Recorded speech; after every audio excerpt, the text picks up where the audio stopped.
Metre में, MKS system में लंबाई को मापा जाता है मीटर में, बार को या फिर मास को मापा जाता है किलोग्राम में और समय को मापा जाता है सेकंड। एमकेएस सिस्टम में लंबाई को मीटर में, बार को किलोग्राम में और समय को सेकंड में। एफपीएस में क्या होता है, लंबाई को मापा जाता है फुट में और पाउंड में मापा जाता है मास को या फिर बार को, और समय तीनों में सेम ही रहता है सेकंड।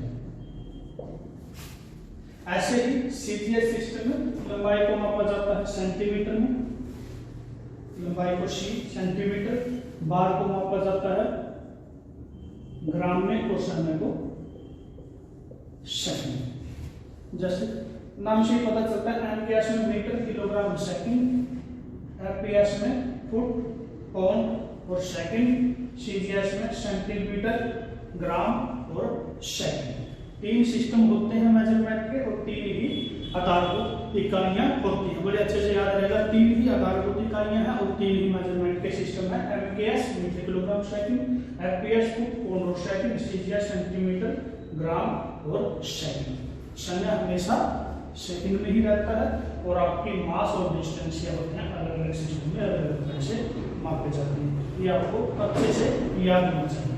अब ये सवाल है कि अलग अलग क्यों बनाए जाते हैं, इसको कोई खास रीजन नहीं है। अलग अलग बनाने का सिर्फ इतना ही कारण है क्योंकि अलग अलग कंट्री ने या फिर कह सकते हैं अलग अलग इंस्टीट्यूट ने अलग अलग यूनिट्स बनाई गई हैं। इससे क्या होता है, हमें फायदा भी मिलता है।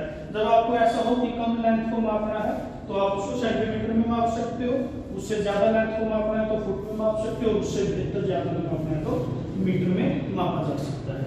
ऐसे ही ग्राम और किलोग्राम को क्वांटिटी के हिसाब से आप यूनिट का प्रयोग कर सकते हैं। तीनों यूनिट्स का आप कहीं भी प्रयोग कर सकते हैं।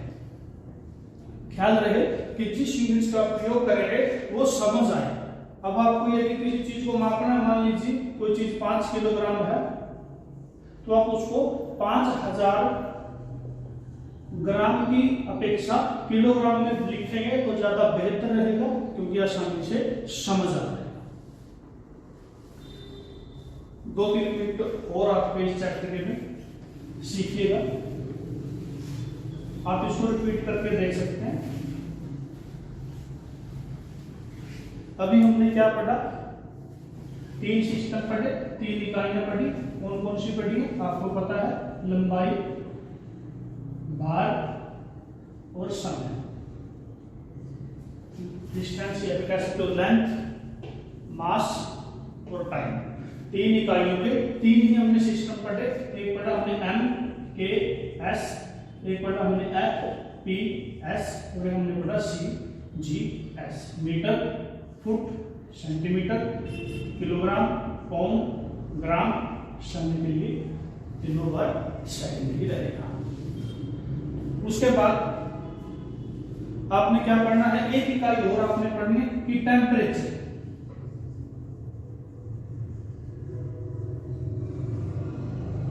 तापमान।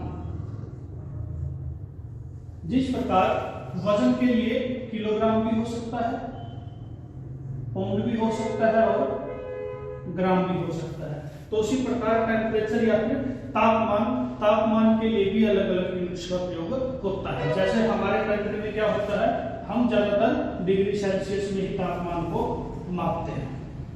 हम ज्यादातर डिग्री सेल्सियस में ही तापमान को मापते हैं, लेकिन डिग्री सेल्सियस के अलावा डिग्री फ़ारेनहाइट, डिग्री केल्विन और डिग्री र्यूमर, ये 4 स्केल होते हैं आपके किसी भी टेम्परेचर को मापने के लिए। जैसे वजन को मापने के लिए किलोग्राम, ग्राम और पाउंड होते हैं, उसी प्रकार तापमान को मापने के लिए degree Celsius, degree Fahrenheit, degree kelvin, degree rumour, 4 scale होते हैं। टेम्परेचर किसी भी चीज का आप मापते हैं तो उसमें 2 चीजें देखी जाती हैं। एक तो बॉइलिंग पॉइंट और दूसरा है मेल्टिंग पॉइंट।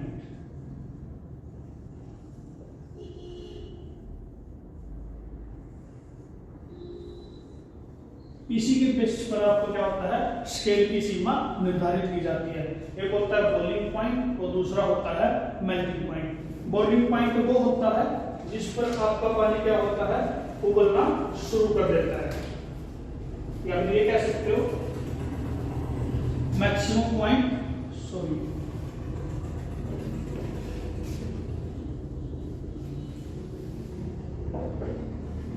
एक होता है बॉइलिंग पॉइंट अपर, मैं इसको साफ कर देता हूं।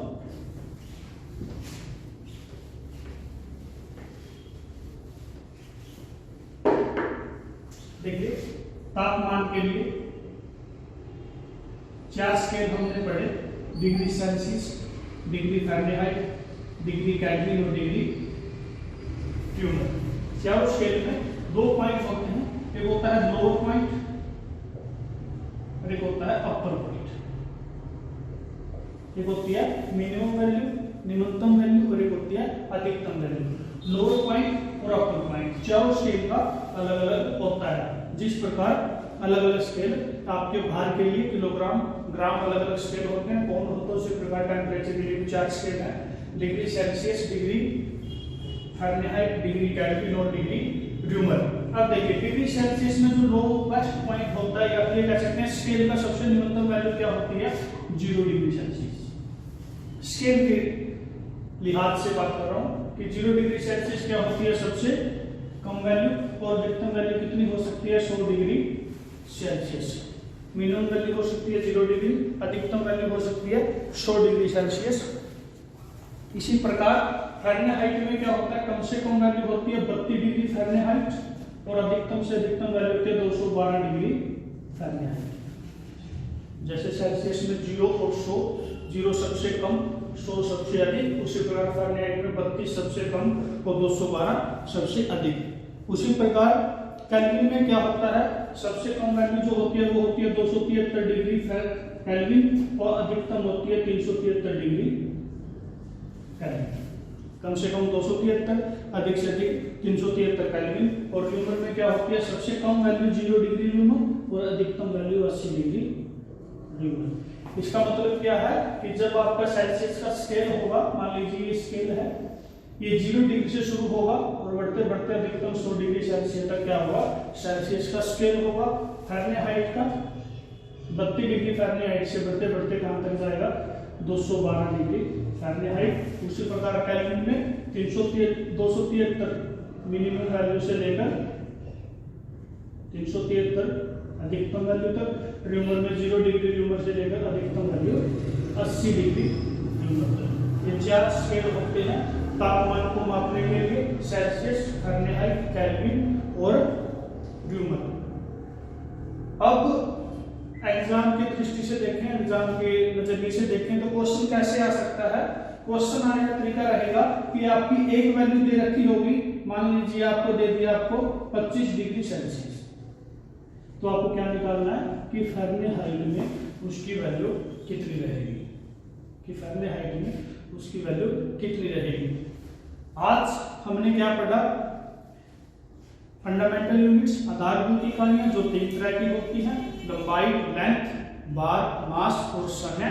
3 तरह की होती हैं और 3 ही प्रकार होते हैं, एफकेएस, एमकेएस, एफपीएस और सीजीएस।